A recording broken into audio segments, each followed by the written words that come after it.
যেটি ইংরেজি গ্রামারের কোথাও আলোচনা করা হয়নি, কিন্তু এই আলোচনাটা না শুনলে আপনার ইংরেজি ভাষা শেখা কোনো ক্রমেই সম্ভব হয়ে উঠবে না। সেই বিষয়টি আজকে আমরা আলোচনায় তুলে ধরব। তাহলে আপনি জানেন আই অর্থ আমি, কিন্তু আই অর্থ আমাকে কখনো কি পড়েছেন? হ্যাঁ পড়েছেন, কিন্তু নিজে কখনো চিন্তা করেননি কেন এটা হয়েছে।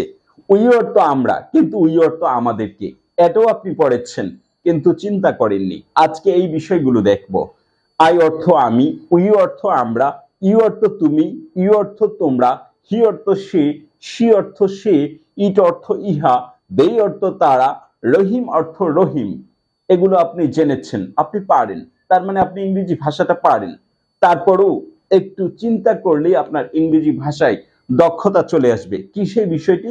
হ্যাঁ, আই অর্থ আমি, আই অর্থ আমাকে। কখন হবে সেটা একটু পরে বলছি। আই অর্থ আমি, আই অর্থ আমাকে, উই অর্থ আমরা, উই অর্থ আমাদেরকে, ই অর্থ তুমি, ই অর্থ তোমাকে, ই অর্থ তোমরা, ই অর্থ তোমাদেরকে, হি অর্থ সে, হি অর্থ তাকে, সি অর্থ সে, সে অর্থ তাকে, ইট অর্থ ইহা, ইট অর্থ ইহাকে, দেই অর্থ তারা, দেই অর্থ তাকে বা তাহাকে, রহিম অর্থ রহিম, রহিম অর্থ রহিমকে। কখন এগুলো আসবে? হ্যাঁ, এগুলো জানা খুব জরুরি। আপনি যখন ইংরেজি ভাষা জানতে চাবেন, আপনি ইংরেজি ভাষা জানতে চাইলে শুরুতেই আপনার বাক্যগুলো দুই দিকে যেতে থাকবে। এক, এটা একটিভ ভয়েস বা কর্তৃবাচ্যের দিকে যেতে থাকবে। দুই, এটি প্যাসিভ ভয়েস বা কর্মবাচ্যের দিকে যেতে থাকবে। তাহলে শুরুতেই যখন আপনার মুখে চলে আসবে আই অর্থ আমি, তাহলে একটি ভয়েসে কথা বলতে হবে। শুরুতেই যখন আপনি বলে ফেলবেন আমাকে, তাহলে প্যাসিভ ভয়েসের দিকে আপনাকে যেতে হবে। তাহলে বাক্যগুলো শুরুতেই দুই ভাগে ভাগ হয়ে যাবে, অ্যাক্টিভ এবং প্যাসিভ। উই অর্থ আমরা, আমরা না বলে উই অর্থ যখন আমাদেরকে বলে ফেলবেন, তাহলে আপনাকে অবশ্যই প্যাসিভ ভয়েস এর দিকে যেতে হবে। আচ্ছা, আরেকটা বিষয় হচ্ছে এখানে আই অর্থ আমি, মি অর্থ আমাকে, এটা সবসময় জেনেছেন।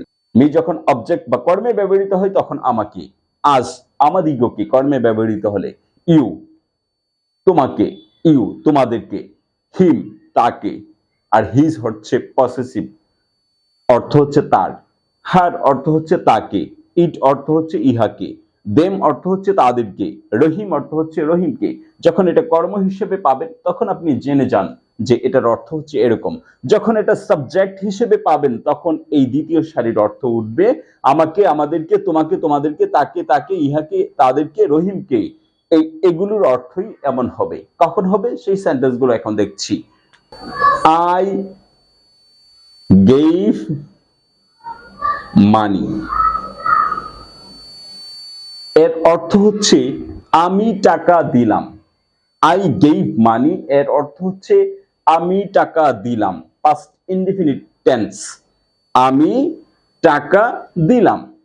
তাহলে এটা আই অর্থ হচ্ছে আমি, আই অর্থ হচ্ছে আমি। আবার এই আই অর্থ আমি না হয়ে যখন আই অর্থ আমাকে হবে, তখন অর্থ দেখুন কি হয়। I was given money, I was given money, আমাকে টাকা দেওয়া হয়েছিল, পাস্ট ইনডিফিনিট টেন্সের প্যাসিভ ভয়েস। আমি টাকা দিলাম, আমাকে টাকা দেওয়া হয়েছিল। তাহলে এখানে আই আমি, গেভ দিলাম, ভার্বের দ্বিতীয় রূপটি গিভ, গেভ, গিভান। আই গেভ মানি, আমি টাকা দিলাম, আমি টাকা দিলাম, ভার্বের অর্থ শেষে আসে। দুই number, I was given money, আমাকে টাকা দেওয়া হয়েছিল। ওয়াজ গিভেন অর্থ হচ্ছে দেওয়া হয়েছিল। গেভ দিলাম, ওয়াজ গিভেন দেওয়া হয়েছিল। গেভ দিলাম, ওয়াজ গিভেন দেওয়া হয়েছিল। গেভ একটি ভয়েস, আমি এই দিয়ে শুরু হয়েছে, তাহলে আমি টাকা দিলাম। একটি দিয়ে, একটি ভার্ব দিয়ে সেন্টেন্সটি হয়েছে।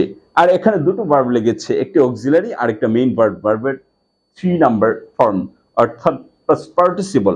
তাহলে আই ওয়াজ গিভেন মানি, আমাকে টাকা দেওয়া হয়েছিল।